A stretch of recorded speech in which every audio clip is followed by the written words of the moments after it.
One day, I came home to find my room completely empty. What the heck is going on? Behind me, I heard a triumphant voice from my sister-in-law. Childless, unproductive old woman like you can do nothing but stand in my way.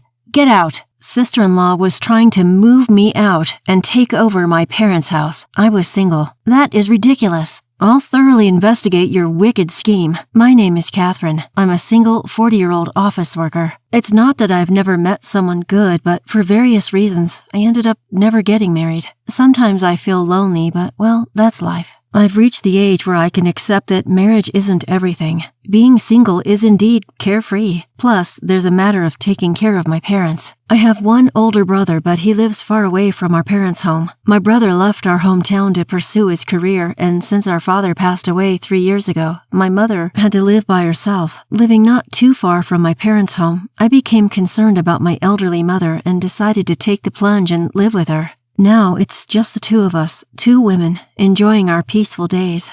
However, my mother, whose mind is still sharp, broke her leg a year ago and has become disabled. She has difficulty walking with a cane, and she mostly moves around by car or wheelchair. She's somewhat disabled in the house as well, and has become in need of care. Because I am single and able to live with her, she has been taken care of. If I were married and living elsewhere or living far away, it would have been quite difficult, so I guess it's been all right that I'm still single. Yeah. That said, while I'm content with my life, there's someone who's not happy about it. My sister-in-law. My brother married a woman who is much younger than him. So even though she is a sister-in-law, she is younger than me in her early 30s. A young sister-in-law. My brother's family lives far away, but they come home for the holidays like Christmas and summer vacation. However, for some reason, every time they visit, the sister-in-law is harsh towards me. This past Christmas, when my brother's family came to visit us, the sister-in-law came over and whispered in my ear, "Catherine, still mooching off your parents, I see." What? No, I'm not exactly mooching off them. Living at your parents' home at 40 years old and being single, if that's not a parasite, I don't know what is. Is that so? Yes, I'm raising 3 children, you know. Do you get what I mean? What do you mean? The population of our state is decreasing, isn't it? Our family is contributing to the population increase. Singles like you are truly harmful. Harmful? Do you enjoy decreasing the population? Is there any point in being born if you're going to be single for life? She goes that far. At least have a child or something. What she said struck a chord within me. Although I am single due to various reasons, there was a man I wanted to marry. But there was a bit of a problem with my body. Simply put, I can't have children. He asked me to be in a relationship with him, and since he had an intent for the future together from the beginning, I laid out everything on the table for him since day one. He said, "I just want to be with you, even if we don't have kids. As long as we're together, I'll be happy." So I agreed to date him. But marriage turned out to be more than just the 2 of us. The trials and dramas we went through ultimately led me to stay single. The appalling words of my sister-in-law left me speechless. And yet, she had the audacity to take advantage of me financially. We have 3 kids, you know. Be fair with your Christmas gifts. We expect them to be generous. We expect you to gift us some money as a kindergarten enrollment celebration, and it's gonna be at least for $1,000. You're not so poor that you can't afford that, right, Auntie? Don't you want to provide a proper education for the kids? Oh, right, you don't have any kids, so you wouldn't understand. But I let you have the joy of raising our kids, so pay for their extracurricular activities. It's like she thinks if she uses the kids as an excuse, she can get away with more money. Sure, I'll give gifts for occasions, but I don't understand why I have to bear with her tisk-tisking after she checks the amount of money in the envelope on the spot. And why should I be the one to pay for their extracurricular activities? When I bring it up to my mom or my brother, they make incredulous faces, unable to believe such audacity of my sister-in-law because they haven't seen it. That's right, she only ever behaves this way when it's just the 2 of us. She's pretty slick. This past New Year's holiday, she immediately opened the New Year's gifts I gave to my nephew and niece. It was while my brother was out of the room, having stepped away for a moment to help my mom with something. She spat out, "Huh? This is it? This paltry sum is your gift? Just how poor are you, you stingy bitch? It's another comment that my mom and brother find hard to believe, so I'm thinking I should start recording her. However, there would be such negative repercussions on the family relationships if I keep tattling on, so I can't say much. After all, my mom has 3 adorable grandkids. If my complaints lead to my sister-in-law refusing to visit, my mom would be deprived of seeing her grandchildren.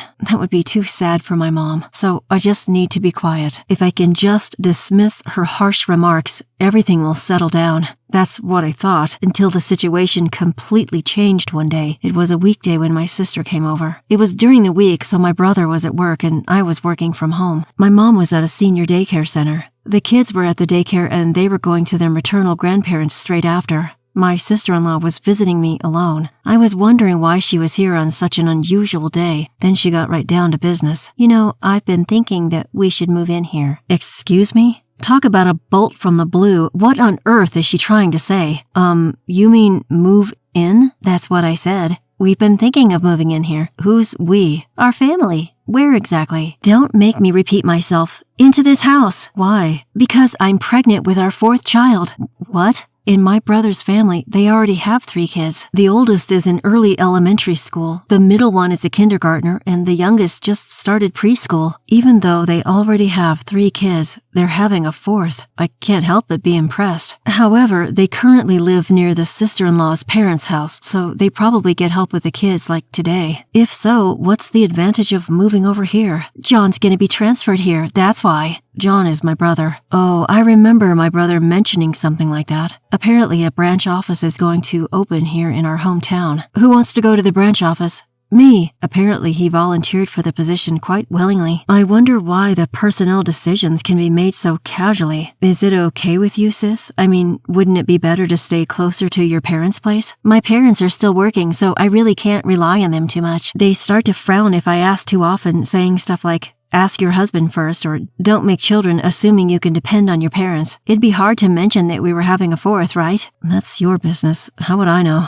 I can understand her parents' perspective. According to my brother, when he comes home from work, he does the cleaning, the laundry, and even prepares dinner. My sister-in-law confirmed that that is true. Even though he must be tired from work, my brother has always been very considerate of his wife and has helped as much as possible. It could be because of this that my brother seemed tired whenever I saw him from time to time. Still, isn't having another child a bit too reckless? Yet, life is a gift. It's a happy event, and I have no intention of saying, why not just stop having kids? But why are they planning on moving in with us? I must have looked puzzled, my sister-in-law continued. It's a hassle to deal with my parents, and where we live now is just too remote from everything and too inconvenient. So instead of letting John live and work by himself here, we thought it would be nice for all of us to move in. Well, there are a lot of daycares for kids here, right? So, Catherine, could you please move out soon? Excuse me? Once again, I'm taken aback. What the heck is my sister-in-law saying, for God's sake? As far as moving in, let's discuss that with my mother and brother, but why should I be the one to move out? Think about it. We're going to be a family of 6 soon, right? That's true. So isn't this house going to be too small? Well, that's true. Well, I suppose so. That's why I'm telling you to get out. No, I don't understand what you mean. Having 6 in the family is a lot, but it's not impossible for 8 of us to live together, including my mom and myself. Of course, when the kids grow up, it's impossible for all of them to live in an individual room, but I didn't think there was any point in worrying that far ahead. My sister-in-law, annoyed by my increasing confusion, raised her voice. I mean, come on. You're in the way. You, an old woman, can't even have kids. For our sake, get out. What? Oh, and don't move too far away, okay? You're still going to have to look after our kids. What? After ranting, she added, get out of here soon, and then went home. This needs a family meeting, yeah. That night, I told my mom about what Susan had said and called my brother. My brother told me that he'd arrange a separate house for his family. Sure, I've been traveling a lot for work, and I think it's been tough on Susan. That's why we were living near her parents' home in good old Nebraska. But is she really so bothered by the countryside? On the other end of the phone, my brother sounded confused. There was still something that was perplexing, but her idea of moving into our home was temporarily dropped. Well, that was supposed to be the case. One day, after a stretch of working from home, I went into the office for the first time in a while. My mom was away from home, staying overnight at the daycare. Exhausted from work, I came home to get stunned. What? My room? Everything Everything's gone. Believe it or not, my room was empty. All of my belongings were gone. What is this? What's going on? This was undeniably my own home, yet my room was missing.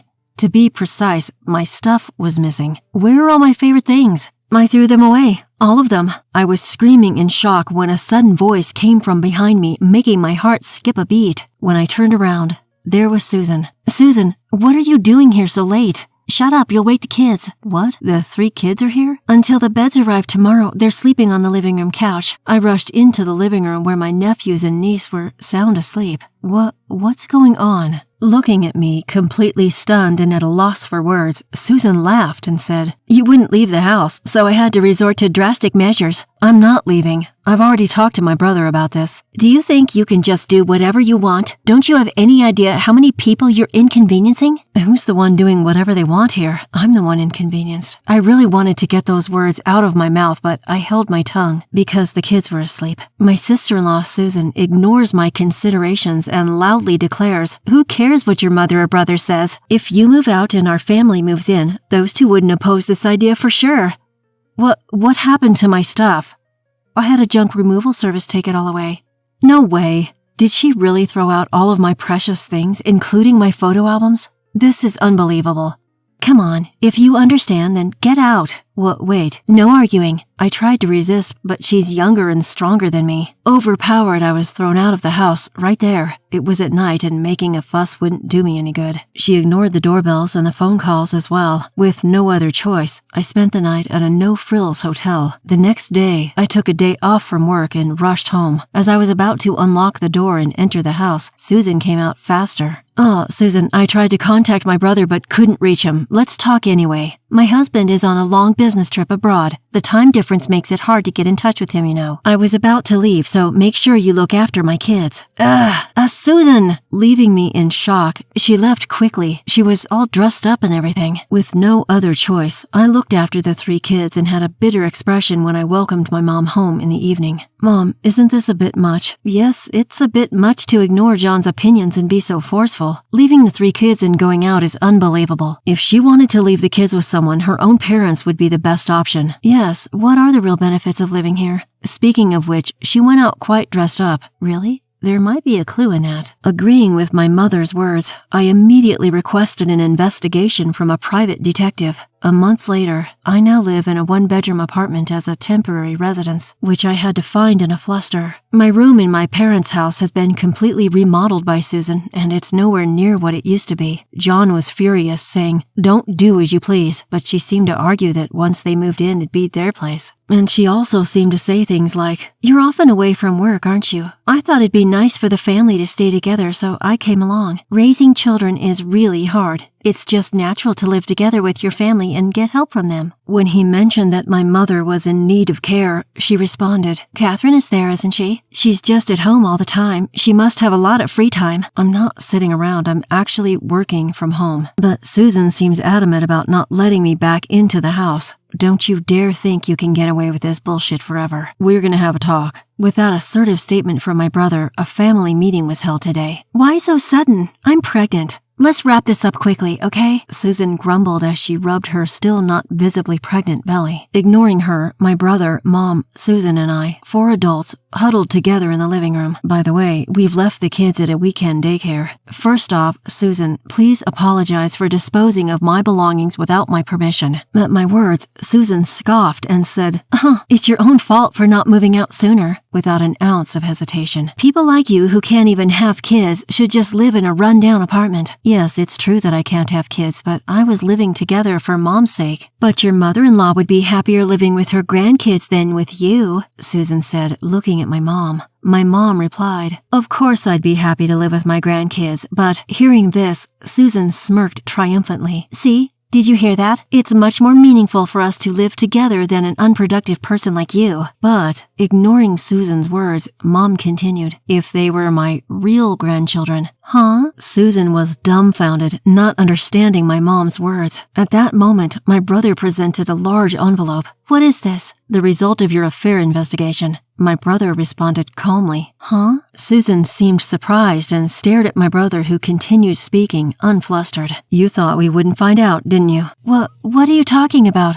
I didn't cheat on you. Really? So these pictures are photoshopped, huh? In response to Susan's denial, my brother spread several pictures on the table. In them, wait, no. There were photos of Susan flirting with a guy. I thought it was strange when you forced us to move away from our parents who help with the kids to move in here. But the city is more convenient, isn't it? But you're not even using any childcare services and pushing the childcare onto Catherine, aren't you? Well, I need a break too. Then why not use the childcare service like today? It's a waste of money. Do you think I haven't given you enough money? I'm saving up for our future. What does that mean when our bank account is down to zero? Saying this, John spread the bank book. Indeed, it was completely zero. What? Hey, why are you just looking through that like it's nothing? It's our family money. Of course I have the right to check. So, where's the savings for our future? Well, in a different account. Oh, really? Let's see that bank book then. I don't have it right now. Where is it? Well, As I watched her continue lying, Susan finally stumbled on her words.